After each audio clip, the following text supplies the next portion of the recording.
The letter came wrapped in dust and silence, carried by a tired writer who didn't say much more than my name.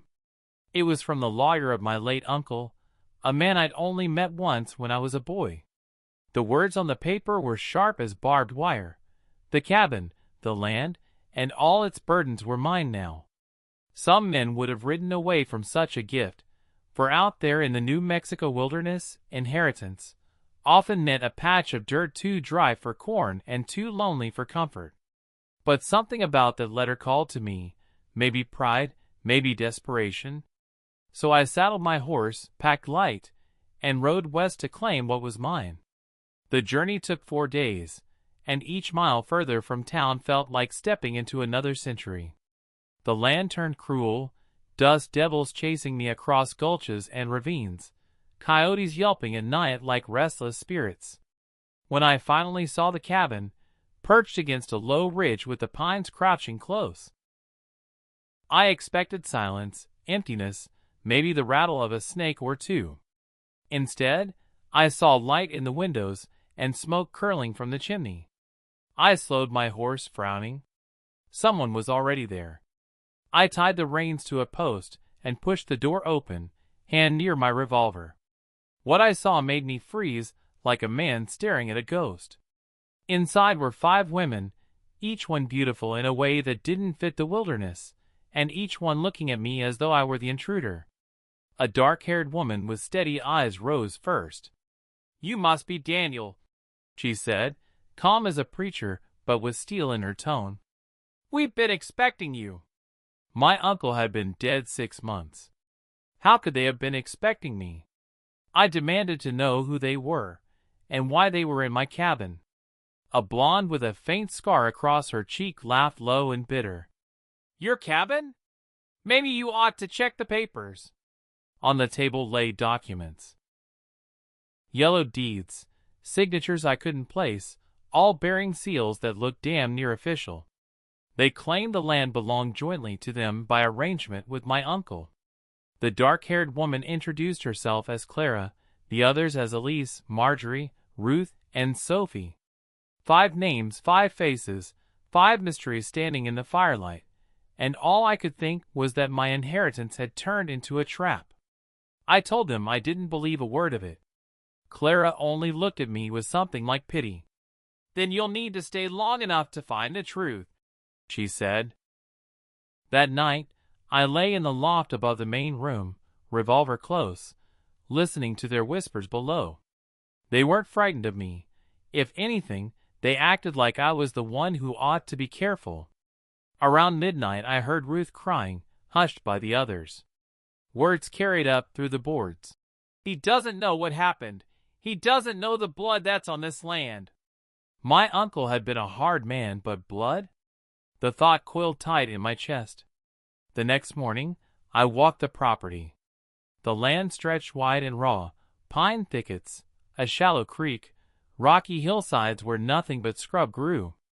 Yet there were signs of order: fence posts recently mended, firewood stacked, gardens tended. These women weren't just squatting. They were building a life here. That made me angrier than it should have. I'd come for solitude, maybe a chance to start over, not to wrestle with 5 strangers who claimed rights they couldn't possibly have. But when I told Clara to pack up and leave, she only smiled faintly. "We can't," she said. "And soon you'll understand why." Days turned uneasy. Each woman carried a different story in her eyes. Elise, the scarred blonde, was quick-tempered, meeting my glares with sharper ones.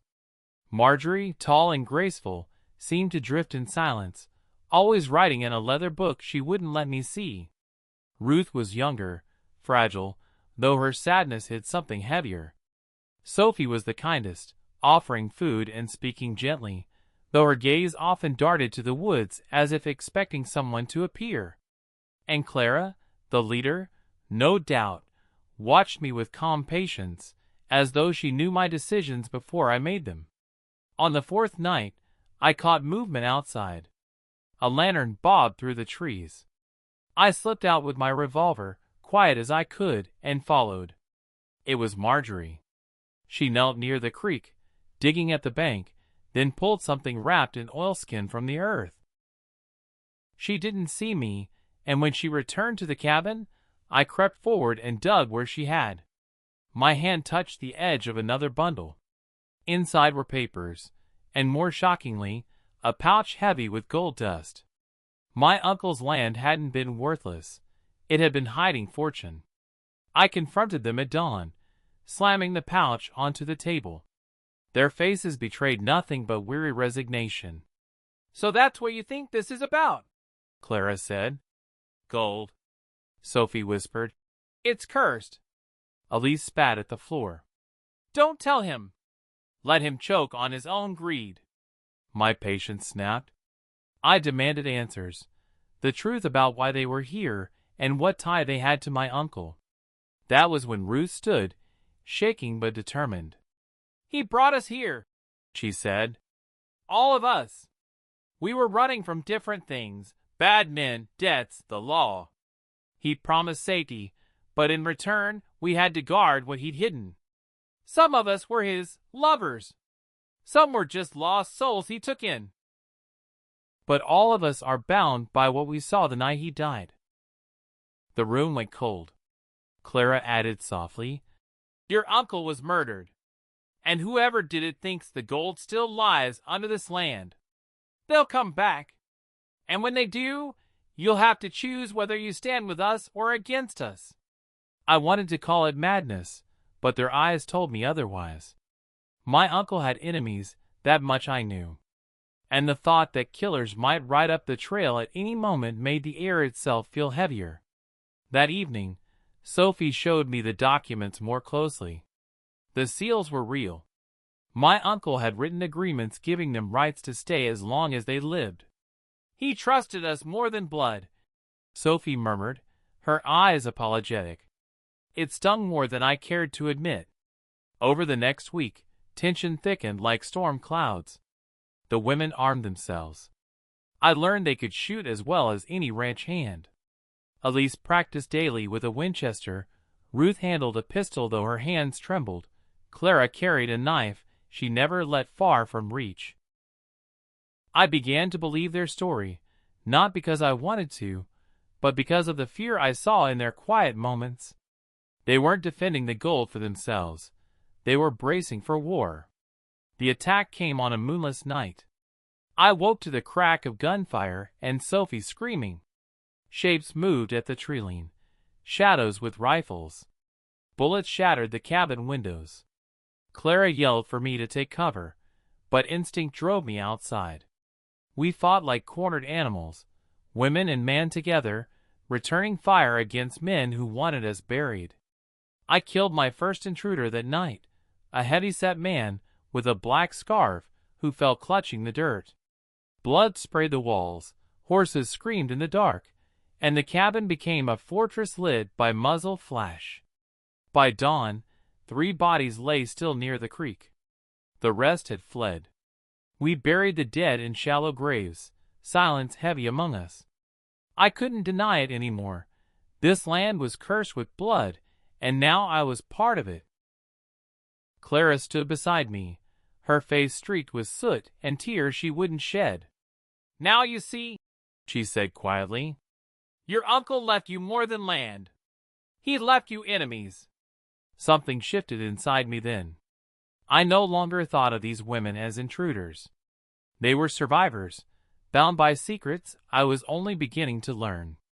I stayed, not just because I had nowhere else to go, but because leaving felt like betrayal. Each day brought us closer, tangled in trust and suspicion, in fear, and the faint spark of something more.